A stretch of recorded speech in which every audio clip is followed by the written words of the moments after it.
ग्रामीण मीडिया में आपका स्वागत है। कल मुल्ताई थाने में शांति समिति के अंतर्गत एम्बुलेंस का मुद्दा उठा। हम प्रभारी डॉक्टर साहब से चर्चा कर रहे हैं कि सर ये जो मामला है उसके बारे में, क्योंकि आपका पक्ष सुनना भी जनता चाहती है, तो आप इसके बारे में हमको बताइए अपना।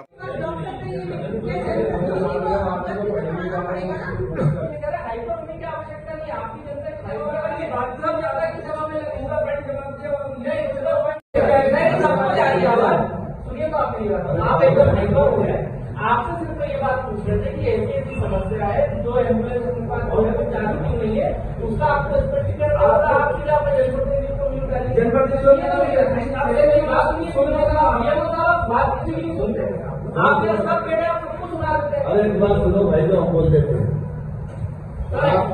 इतने लोगों के बीच में आपने जो पूछा और जो डॉक्टर साहब बोल रहे हैं ना, उससे आप अपनी रिपोर्ट में लीजिए ना, अपने कलम में लीजिए।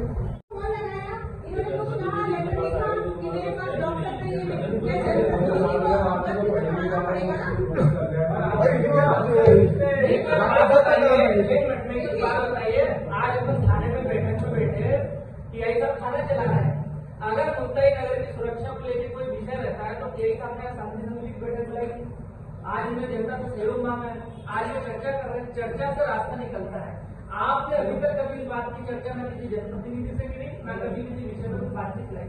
आज जो बात निकल के आई है, ये पर अभी 6-7 बैठक है जब तक लोग बने हैं, हर बार ये विषय उठते आता। अगर पहले बात हो जाती तो आज इसका रास्ता निकल जाता। आपने कोई ब्लेम नहीं कर रहा, आपसे बस ये कह रहे हाइपर होने की आवश्यकता नहीं। आपकी जनता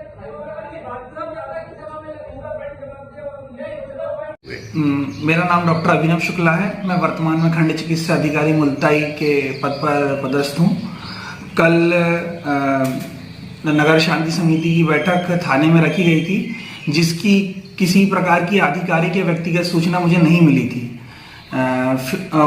उसके उपरांत भी जो अध्यक्षा मैडम है नगर पालिका की, उनके द्वारा मुझे दूरसंचार पर जब मीटिंग चल रही थी तब बार बार फोन करके कहा गया कि आप मीटिंग में आइए, आप मीटिंग में आइए। तो मैं मीटिंग में गया और वर्तमान ये स्थिति उस समय बनी हुई थी कि यहाँ पर 2 बड़ी घटनाएं हो गई थी, जिसमें 15 से 20 करीब मरीज यहाँ पर घायल अवस्था में अस्पताल में थे। क्योंकि मैं खंड चिकित्सा अधिकारी होने के साथ साथ चिकित्सा अधिकारी भी हूँ, इसलिए कल मेरी इमरजेंसी ड्यूटी भी थी। तो मैं यहाँ पर मरीजों के इलाज में उपचाररत था और फिर मैडम के बार बार फोन करने पर मैं तुरंत यहाँ से मरीजों का जल्द उपचार संपन्न करके थाने मीटिंग में गया। वहाँ पर जब मैं गया तो वहाँ पर मुझे पता चला कि बैठक का जो एजेंडा है वो शांति समिति की बैठक है और आने वाले आगामी त्यौहार रामनवमी और ईद को लेकर वो बैठक होनी है। परंतु उस विषय में मेरे से किसी प्रकार की कोई चर्चा नहीं की गई। मेरे से मेरे कैंपस में खड़ी हुई एम्बुलेंस के विषय में बार बार दबाव डालकर मेरे से चर्चा की गई और पूछा गया कि उसके कागज कहाँ हैं, आप उसके लिए ड्राइवर क्यों नहीं रख रहे हो या उसको चालू क्यों नहीं कर रहे हो।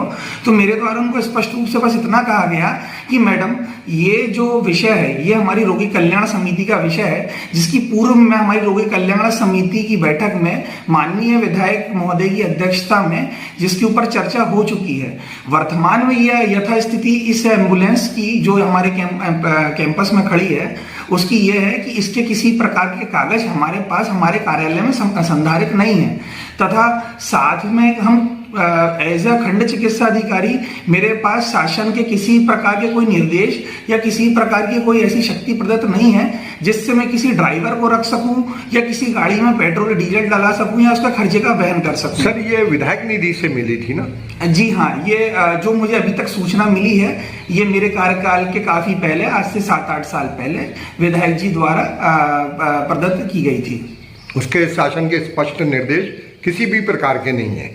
इसमें मुझे अभी तक किसी प्रकार के कोई दिशा निर्देश मिले नहीं है लिखित में, ना उसके कागज मुझे मिले हैं लिखित में, इसलिए ये बात बनी।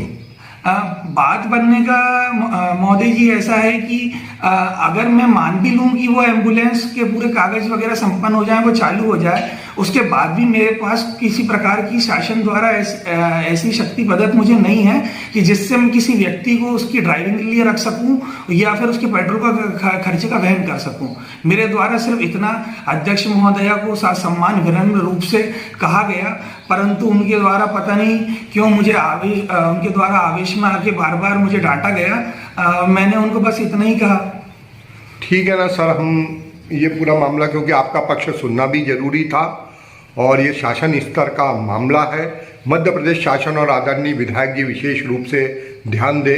मुल्ताई हॉस्पिटल को 2 एम्बुलेंस मिली थी, योजना मंडल से दी गई थी शासन मद से, पर इसके दिशा निर्देश न होने के कारण ये विगत कई वर्षों से ये परेशानियां हो रही है। सर, आपने हमको समय दिया, इस